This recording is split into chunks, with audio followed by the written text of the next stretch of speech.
off. But that corridor, removing our presence from that line that separates Gaza and Egypt, the Philadelphia Corridor and the Rafah Corridor, without us being there, all of these weapons came in, and they developed the manufacturing capabilities, and we weren't operating over 20 years, day after day or week after week in order to do operations. And now we're paying the price for not having acted for many, many years. And I think what you have to ask people is, what are the actual terms of ending the war? Has Israel now removed itself from this line?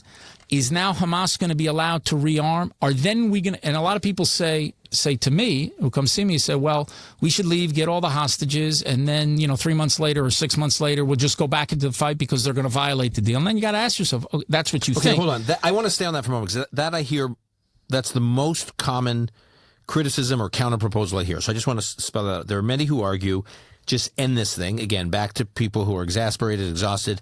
End this thing. Get the hostages back. Get all of them back. Get as many as you declare an end to the war. There'll be some kind of ceasefire, and Hamas will violate it, and Israel will have the opportunity to go back in and finish off Hamas. And the only difference is Israel will have all its hostages back. What's the opportunity? What's going to be the opportunity? They're going to violate. What are they going to do? Who knows? Try to fire rockets. Okay, they're going to fire. Let's say they don't fire a rocket. Let's say they use the opportunity of not having an Israeli troop in Gaza, because that's their demand to end the war, to just rearm, to have stuff go. So you're telling me you're going to catch them smuggling in one operation, and then we're going to mobilize all of the Israeli reserves to go off and finish off Hamas because of that, and the international community is just going to sort of accept it? Let's think about what actually happened on October 7th. 1,200 Jews were murdered on October 7th, right? People were beheaded. Babies were burned. Women were raped. Where was the international community after October 7th when the hostages were in there? How much support did we have, and how long did it last? 2 weeks, 3 weeks, 4 weeks? So now you're working on the assumption that you're just simply going to walk out. You're going to leave all the Israeli troops out. There's going to be some minor violation, because it won't come all of a sudden one day. And if they're smart, they won't fire a rocket for you for 5 years. They'll just build up their capacities again. Now when we go back, we're going to have to start from scratch to go back? Now let me ask you something. If you lose another 200 soldiers going back, does it make sense? Well, if you lose 400 soldiers going back, does it make sense? These are decisions that a prime minister actually has to make. They're very difficult decisions.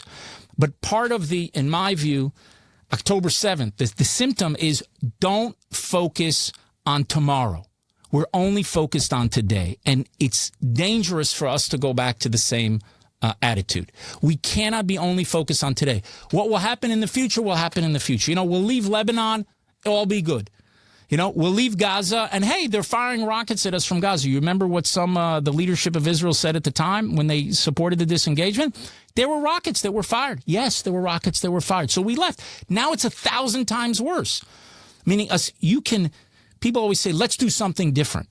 And their hope is they're going to take something that is difficult and they're going to improve it. But he can also make it much worse by orders of magnitude, 10 or 100 times. That's what the disengagement did. It took a tactical threat where we were paying a price because you had communities there. They were protected. Soldiers were there. There was a price to staying there. You had settlements in Gaza that were being protected by the IDF, and soldiers were getting killed. And soldiers. Now, look at the numbers. I haven't checked it before the podcast, but look at the numbers and ask yourself, okay, what was the price that we paid for having that presence there? And what is the price that we have for leaving? And look at the difference. The same thing I would argue in Lebanon. Now, if you have a peace agreement, where it's not some unilateral withdrawal, if you have an understanding, and if you create security understandings that can actually hold and meet some sort of sniff test, that you don't have UNIFIL, which is a farce in Lebanon, or UBAM that disappears in 5 seconds, it's a different story. But I think I understand the desire, and I think here is what you'll find in every Israeli on either side. Every Israeli, no matter where they are in the debate. And I don't know if the number 70-30 or 50-50, whatever. Finish it. One way or the other, finish it. If you're going to finish the war, don't go back and forth and back and forth and back and forth. We have the issue of the reserves. And what people should know outside of Israel, understand something. Ministers in the Israeli government, their sons serve. When we're making decisions, we're not making the decisions for Present others. company included. Yeah. So I have it, and Gadi Eisenkot, he lost the son, he lost the nephew. Yeah. Okay? So when you make these decisions, it's not like it is in many other countries. And, the United States, I don't know exactly, the decisions of how many people served in the military at the time, but you're talking about something thousands of miles away, where World War II, the percentage of the U.S. population that was serving is actually lower than the percentage of the Israeli population that's serving now. Right. And so with all the difficulties and the ultra-Orthodox draft issue and all that, when you're making these decisions, they are taken very seriously. And what I think we need to do is stay the course. There were those who, like I told you at the beginning, that thought we're not going to get any of these hostages out and just go through it. And at a time, maybe a lot of the population could have been there. I think the prime minister made the right decision in the first deal that was done. And by the way, not everyone agreed with him. In that first deal, one of his coalition members, Ben-Gvir, he voted against it. In the second deal, he lost Ben-Gvir two. And Smotrich. Yeah, both of them were against it. And Ben-Gvir left the coalition for a period of time. But the prime minister is determined to achieve both of those objectives. And it's very hard because, we have many virtues as a people. Patience is not one of them. And that's very hard, and especially because the hostages are suffering. Every day is an eternity for the hostages and for their families. And I want to say I understand. I don't understand it. I don't think anyone can put themselves in the shoes when you have a son. Now all the women are out of Gaza, the women hostages, but you have a son, you have a nephew, you have a brother. No one can understand what they're going through. And I understand it. And that's why we have to work to do everything we can to bring them home. And we're working on it. But don't you worry that we cannot sacrifice the future for the sake of the present. You cannot do that. And I believe that at the end of the day, we will be able to achieve both of those objectives. It's hard to do it. It takes a lot of persistence and a lot of fortitude. But here, again, I give credit to the prime minister, and everybody thinks his decisions, it's all a political calculation because they don't ascribe to him the fact. The New York Times Magazine has like thousands of words on that this weekend. But substantively, do you agree or not agree? And this is really the question.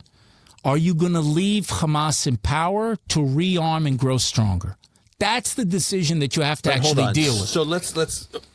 Do you imagine a world when you hear from Israelis who say, finish it? I don't want to go back. I don't want my son going back. Just finish it. Whatever was started on October 7th, finish it so that we're not revisiting this 1 year, 5 years, 10 years later.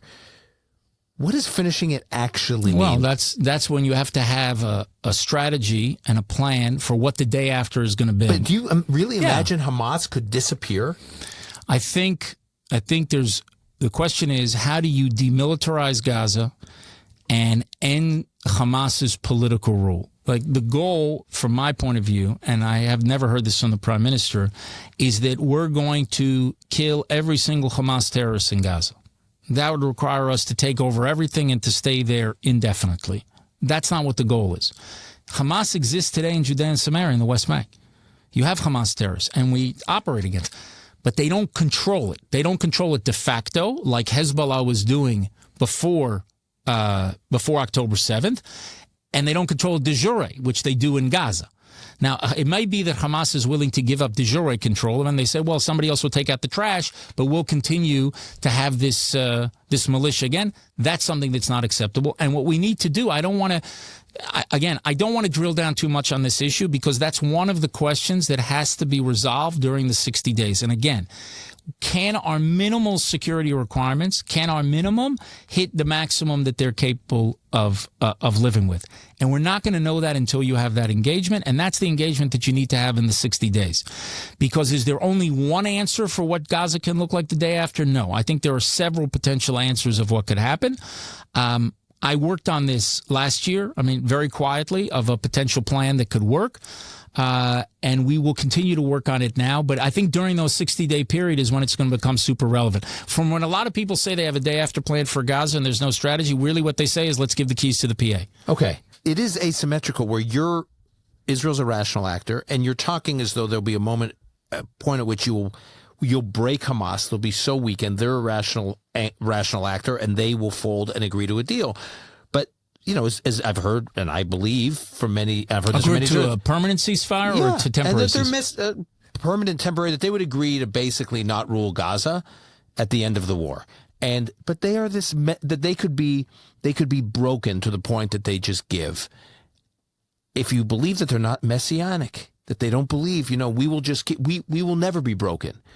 Like, is that not a factor that they have this asymmetrical advantage that they don't mind? They don't care how many of their people are killed, and they can keep recruiting new people. And they, well, I don't agree with that. I think what was it? The senior official in the Biden administration that I may have discussed it with you on the podcast. I don't remember the last one we did, but I remember him coming in December 2023 and said, Hamas is an idea and you can't destroy an idea. And I said Nazism is an idea. And you have Nazis in Charlottesville walking around with tiki torches that they got at Bed Bath & Beyond, but they don't have a country called Germany.